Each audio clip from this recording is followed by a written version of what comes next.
आप सब लोगों का एक बार फिर स्वागत है विचार हब के नए एपिसोड में।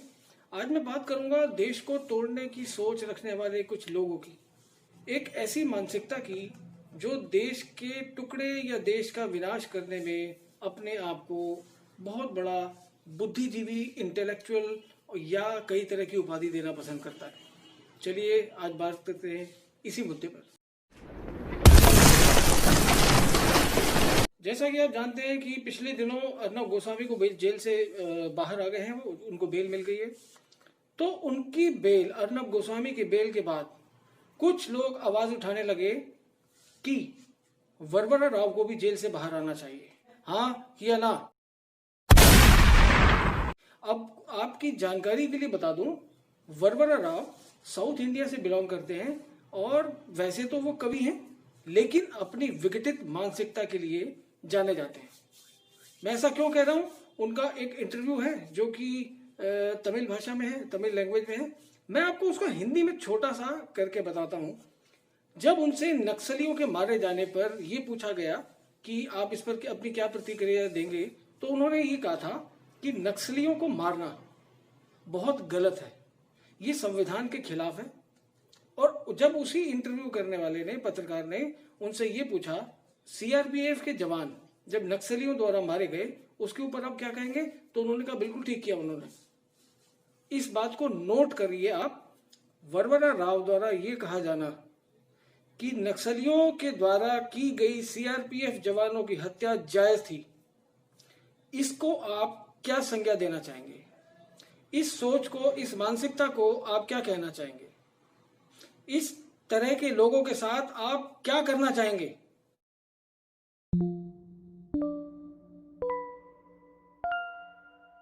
और सबसे आश्चर्य की बात यह है कि इन जैसे लोगों के साथ बहुत सारे इंटेलेक्चुअल जो अपने आप को पत्रकार कहते हैं या बुद्धिजीवी कहलाना पसंद करते हैं, वे लोग भी इन जैसे लोगों के साथ खड़े नजर आते हैं, उनकी बेल की, उनकी रिहाई की मांग करते हैं।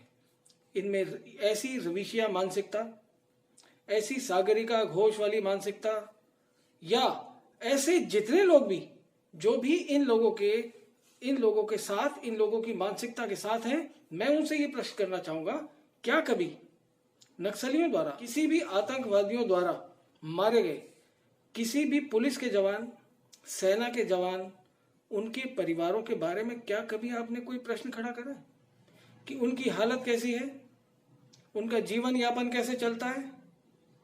कभी नहीं ये बात करेंगे उस बारे में। ये हर उस आदमी के साथ खड़े होना पसंद करेंगे जो देश के टुकड़े करने जाता हो या जो देश को बांटना चाहता हो। हाँ या ना? आंध्र प्रदेश और तमिलनाडु के लगभग 750 के आसपास पत्रकारों ने मिलकर एक सीजीआई को चिट्ठी लिखी है, बॉम्बे हाई कोर्ट के जो प्रमुख न्यायाधीश हैं उनको चिट्ठी लिखी है कि वरवरा राव को बाहर निकाल देना चाहिए, उनको जमानत मिल जानी चाहिए। मैं नहीं कहता कि वरवरा राव कसूरवार है या नहीं है, मैं नहीं कहता कि उनको सजा मिलनी चाहिए या नहीं, ये काम जांच एजेंसियों का है, अदालतों का है। लेकिन मैं ये कह रहा हूं कि ऐसे आदमी जो कि देश को तोड़ने की, नक्सलियों का साथ देने की, सीआरपीएफ के मारे जवानों को, जो सीआरपीएफ के जवान हमारे मारे गए, उनको जायज ठहराने की प्रक्रिया को जो अपने दिमाग में रखता हो, जो सोच रखता हो, ऐसे लोगों पर सवाल उठना जायज है। क्या मैं ऐसे लोगों के खिलाफ अगर कुछ कहता हूं तो वो सही है या नहीं, ये आपके ऊपर डिपेंड करता है। नीचे कमेंट सेक्शन में आप मुझे अपने विचारों को रख सकते हैं। अब ये आपके ऊपर डिपेंड करता है कि आप किस तरीके के विचार रखते हैं, किस तरह की विचारधारा रखते हैं, किस तरह के विचारों के लोगों के साथ खड़ा होना पसंद करेंगे, किस तरह के लोगों के साथ नहीं खड़ा पसंद होना करेंगे।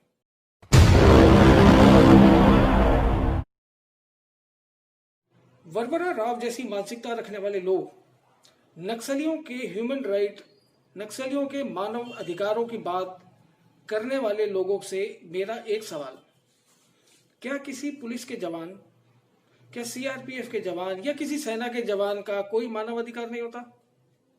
क्या उनके परिवारों का कोई मानव अधिकार नहीं होता? क्या नक्सलियों द्वारा मारा जाना जायज है या किसी आतंकवादियों के द्वारा मारा जाना जायज है? ये सवाल, ये कुछ ऐसे सवाल हैं जो इनसे पूछे जाने चाहिए। ऐसी सोच रखने वालों को एक तरफ करना चाहिए, हाँ या ना? हमारे मिलिट्री के जवानों का कोई मानवाधिकार होता है, हाँ या ना? आप इन जैसे लोगों के साथ खड़े हैं, हाँ या ना? इन सभी हाँ और ना को आप नीचे कमेंट सेक्शन में अपने कमेंट्स के द्वारा मुझे बता सकते हैं। आपके कमेंट्स मेरे लिए अमूल्य है।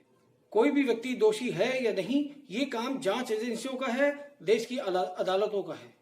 लेकिन अगर कोई व्यक्ति देश को तोड़ने की सोच रखता है, देश को बांटने की सोच रखता है, तो मेरा सवाल आप सबसे है, उन सबसे है कि आप किसके साथ खड़े हैं।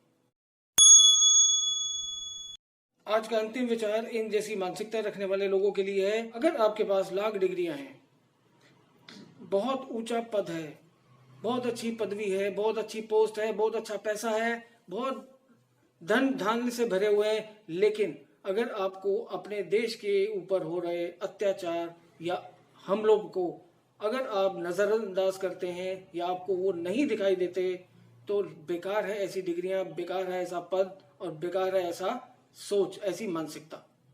जय हिंद, जय भारत।